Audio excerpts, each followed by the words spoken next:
So today is Sharing the Dharma Day. It's kind of our last normal Sharing the Dharma Day of the year.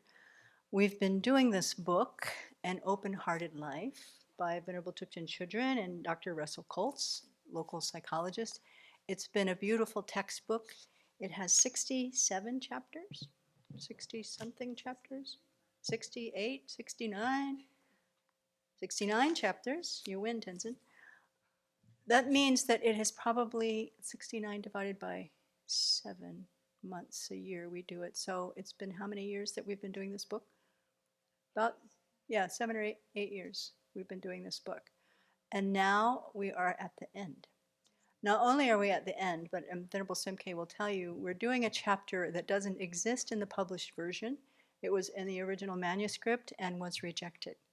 So it's a secret disclosure of, and it's about the social application of compassion. I'm not sure why it was rejected. This was it was first published by a publisher in the UK, and somehow they thought it was maybe too topical. I don't know. Anyway, we're in a topical time.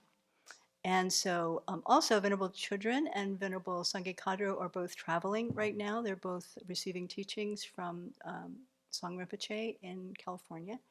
So today you get the B team.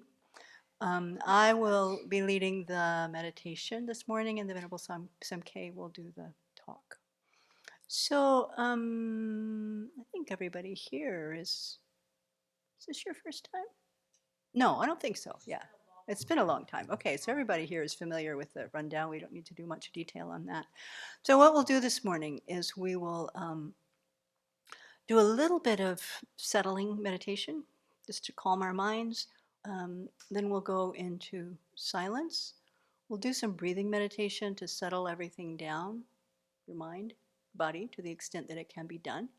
Then I'll set a motivation, and then I'll go right into an analytic meditation, in keeping really with the chapter, but also in keeping with the times. I think whether people are following the news or not, whether people are anxious about what's going on in this country today or not, there's a little bit of a buzz in the air around how to develop an open heart toward people who have different views from ourselves. So we're going to do a little bit of compassion meditation on an equanimity compassion meditation. That's where we'll focus our attention today. It's okay. Venerable Kunga just buried her sneeze in her zen, and it looked to me like she might be either sobbing or throwing up. So I had a pause there. Okay. So she's good. We're good. Okay. So also, I think for the benefit of everyone, I will just say, when we take refuge in the Buddha or when we bow to the Buddha, what we're bowing to is really the qualities of the Buddha. And the more we study, the more we understand what those qualities are. But they can be summed up in maybe 4 main points of infinite love for every single living being. Not just human being, living being. So you can imagine having a mind big enough to have love for, genuine love, a wish for the happiness of every cockroach. Not just the happiness, but also the liberation of every cockroach. Compassion for every living being. A mind that has a wisdom that knows all phenomena, and also because of that deep wisdom and compelled by that compassion, has the capacity to spontaneously be able to benefit living beings in the best way at all times, at any time. So that summary of qualities, the more you learn about them and the more detail we get about them, the more rich our understanding of the Buddhas and the deeper our refuge. So at whatever level, those who want to do the recitation with us, you're welcome. If you don't, that's also fine. No one is required to. So let's take a moment to just settle here. If you're in a chair, make sure that your back is straight, your feet are flat on the floor. If you're on a cushion, get comfortable enough to be there for 40 minutes or so.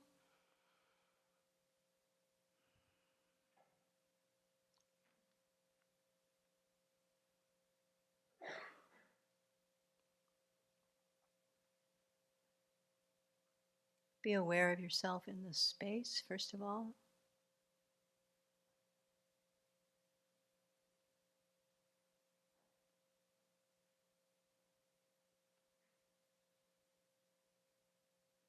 Think for a moment about your motivation, what you came for today.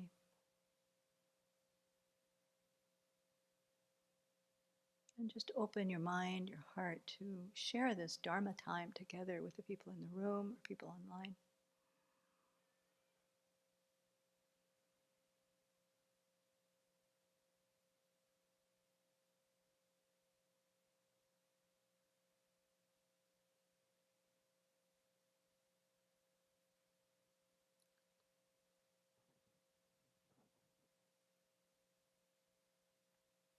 And if you're so inclined, you can visualize the Buddha in the space in front.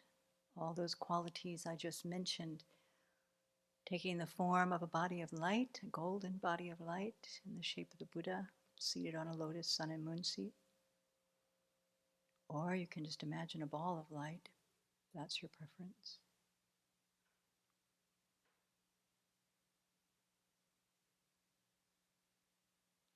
Recognizing that each one of us has the potential to become Buddha.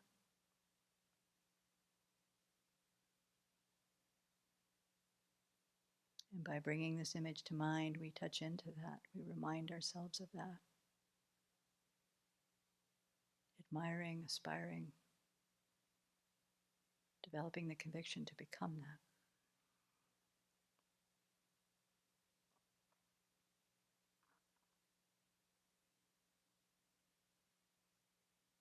And thinking of all the living beings around us with the same potential and with an aspiration that they too can develop those qualities. So take your attention to your breathing.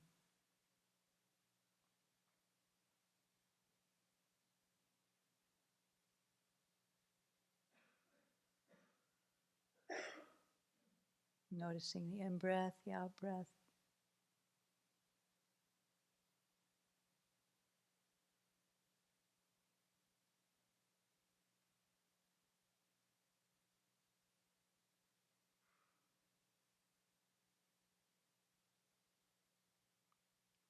And as you breathe, you can first of all just do a scan of your body, starting at the bottom of the feet and moving to the top of your head.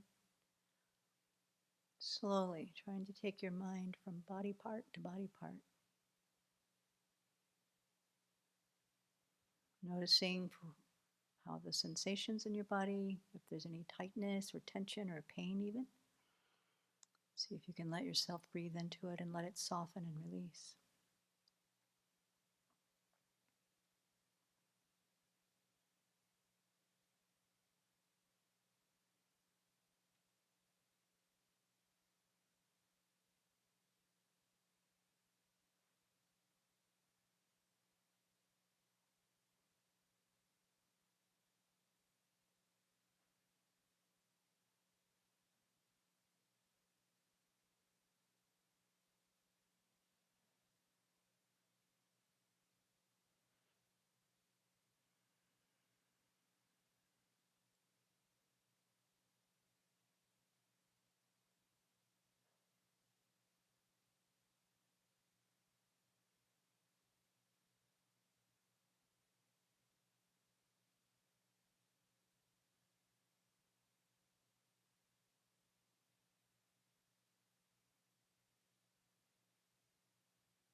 And as your body and mind become more in sync,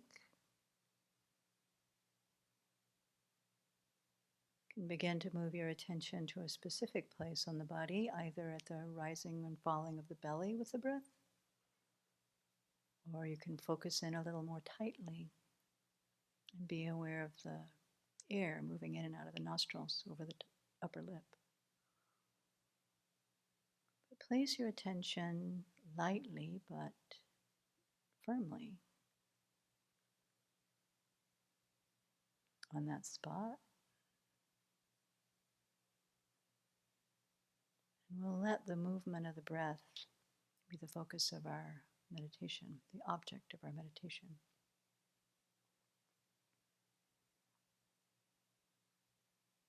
When you notice that your mind has wandered, simply, gently, firmly, bring it back to the breath. We'll do this for a few minutes.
And so to move to our analytic reflective meditation, Let's return to the teaching that I know we have all heard and know. It's the very foundation of our development of compassion and bodhicitta. But so easy to forget that the fundamental motivating factors of every action of every living being is a wish for happiness, pleasure, or a wish to avoid any kind of pain, suffering, problem, hassle.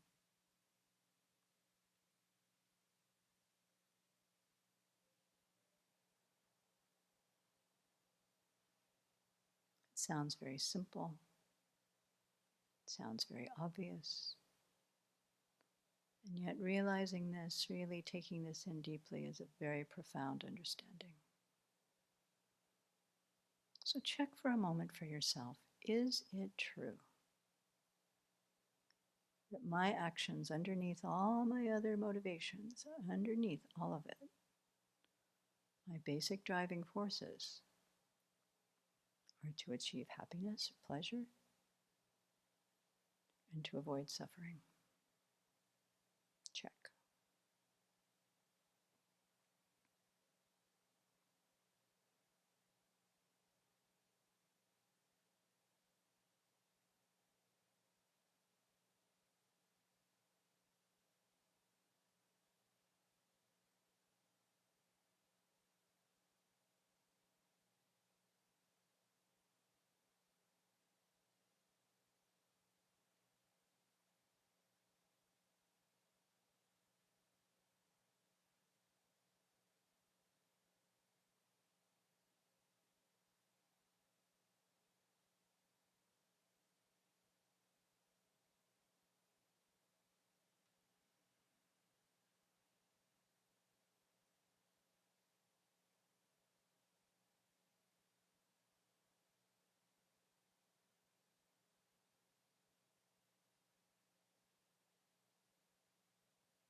We can test this out by seeing if it's true for us. If it's true, is it also true for everybody else? So bring to mind someone you know pretty well, or you think you do. And just look at what you know about that person, what you know about their behaviors, their likes and dislikes, the choices they've made in their life. Is it true that underneath all that is the wish to be happy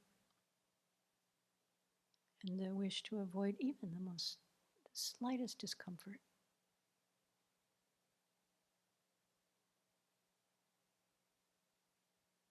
You wish to have pleasure, avoid pain.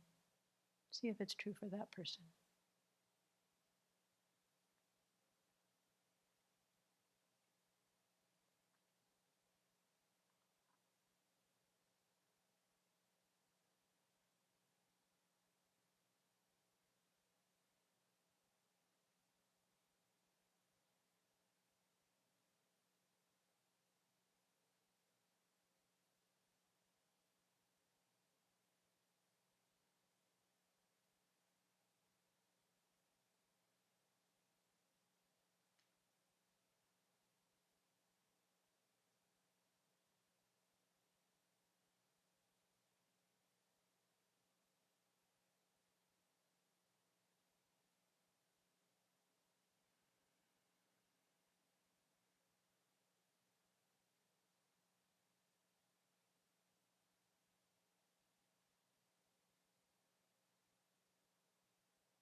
So it's a very small test. It's good to test this many times on many different people. But for our purposes this morning, we're going to assume that this is true and spend some time cultivating compassion for someone in our life that we wish to develop it for. So it can be that same person if you want. It can be someone you're having difficulties with. It could be someone on the national scene if that's been troubling your mind. But pick someone for whom you have a strong emotion.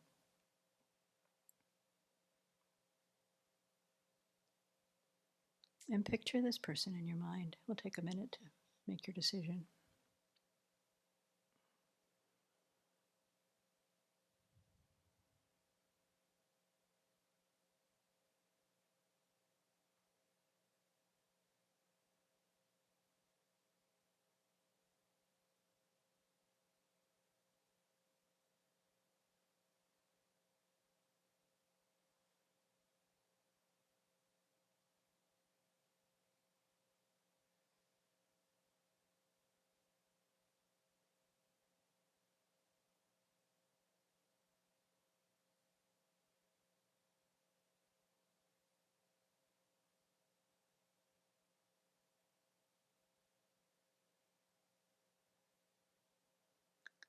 And so, holding this person very clearly in your mind, think this person wants to be happy and does not want any problem. No pain, no suffering, no hassle.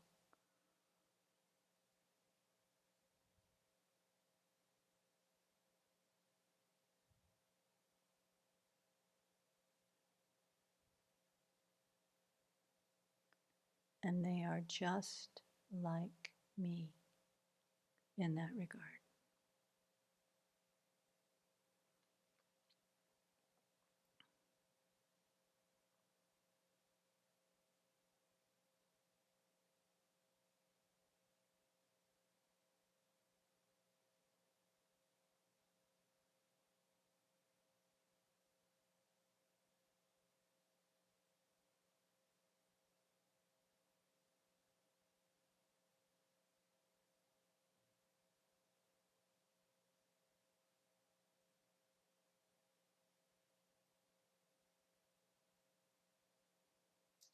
So let's expand our picture of this person a little bit, recognizing that they have a life that extends far beyond our mental image of them. They have a story that is as deep and wide as our own life story.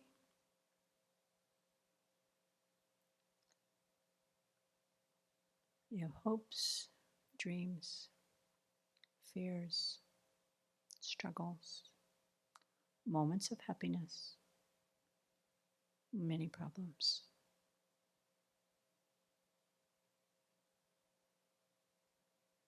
In that way, too, they are just like me.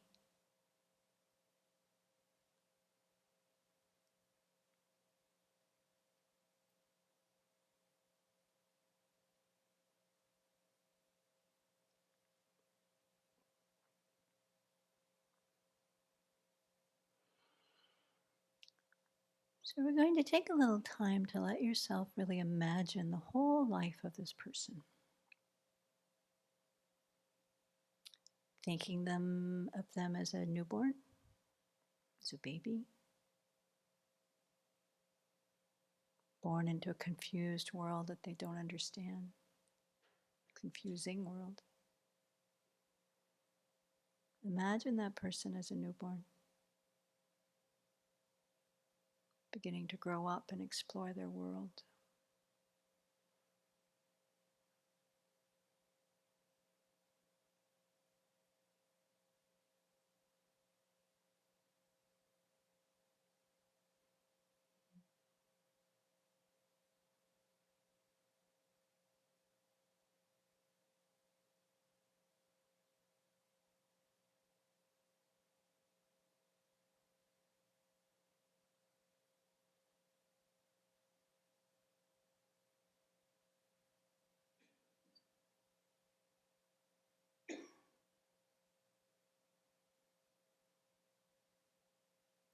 Imagine them as a toddler, all the way up to maybe kindergarten, first starting to go to school.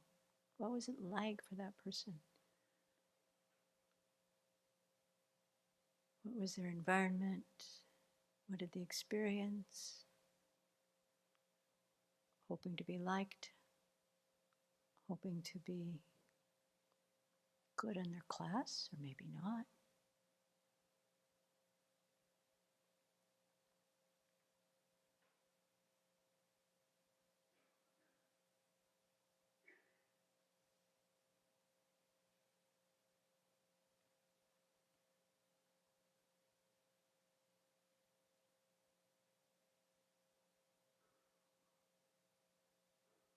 What was their internal life like? Seeking happiness even as a child, avoiding pain as a child. Of course, we can only imagine.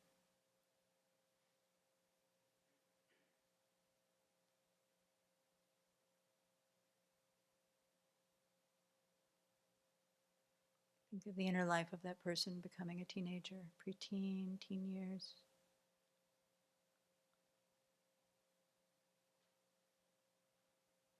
All the doubts and questions and worries, and discoveries, adventures, seeking happiness, wishing to avoid suffering, just like we did.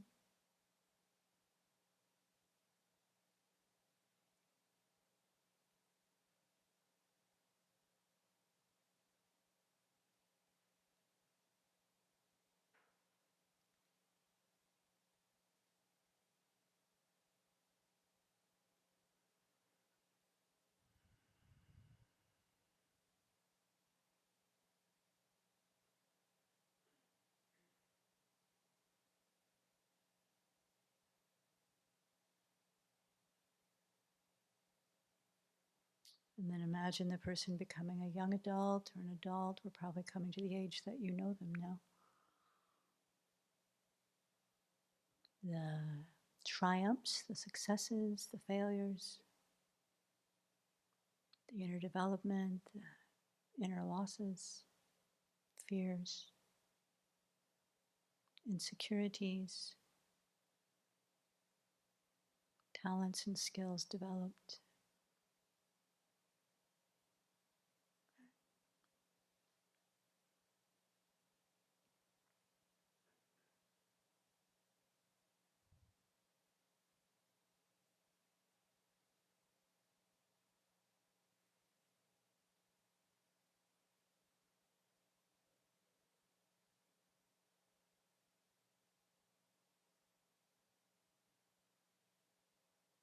And imagine into the future, depending on the age of this person,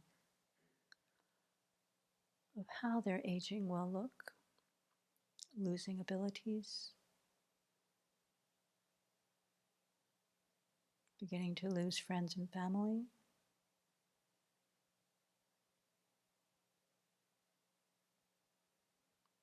changing the way they think and see the world, perhaps. How will their old age come about? How will that look?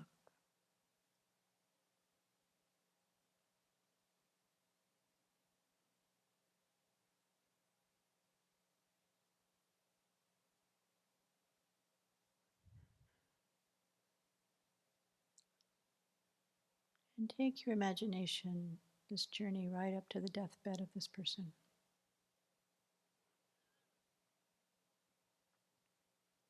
Seeing that just like us, like everyone, every living being, this life ends.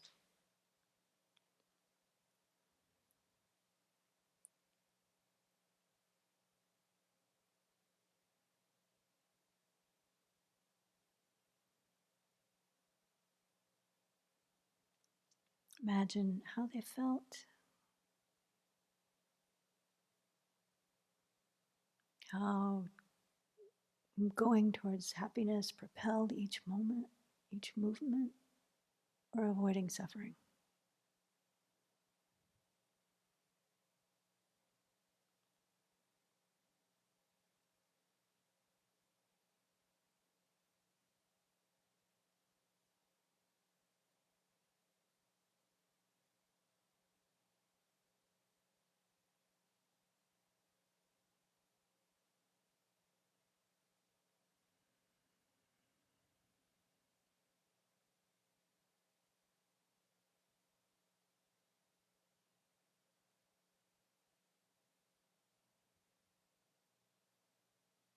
And see if you can see that in examining the possibilities of their whole life, how very much alike we are. You're just like me in that wish for happiness, the wish to avoid suffering, finding some moments of happiness, and also having a lot of struggles.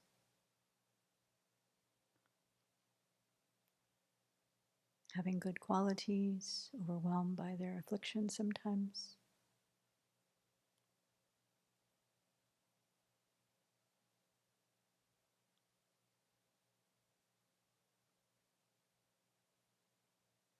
And see if you can let your compassion arise, wishing them to be free of suffering.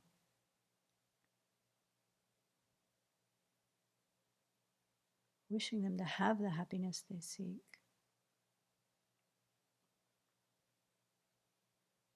Seeing the beauty of this person that's just a part of their nature.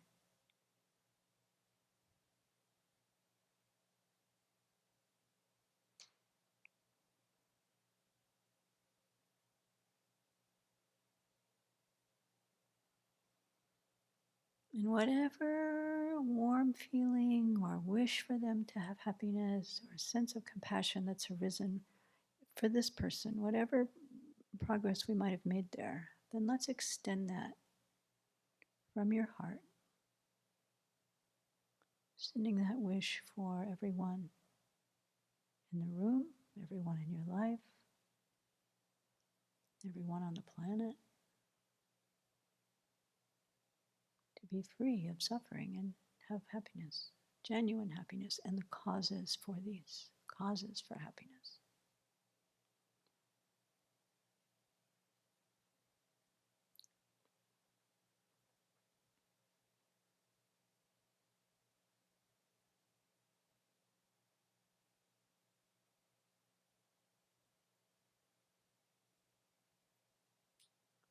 Let's make a determination that regardless of our opinion may not have changed about this person, but our understanding and our open-heartedness toward them does not need to be affected by our opinions about their behavior. That we can develop love and compassion for living beings simply because they are living beings and they are just like us. The same potential. And may they realize that potential.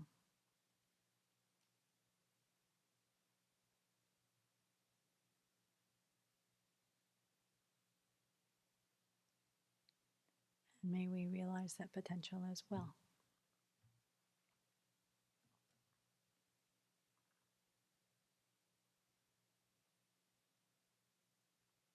So we'll make a determination to try to have a bigger picture of that similarity with all beings.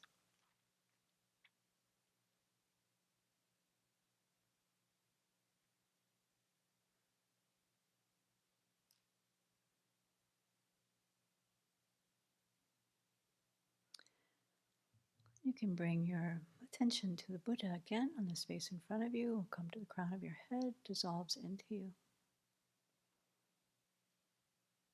Touching, kind of awakening our potential to become like that.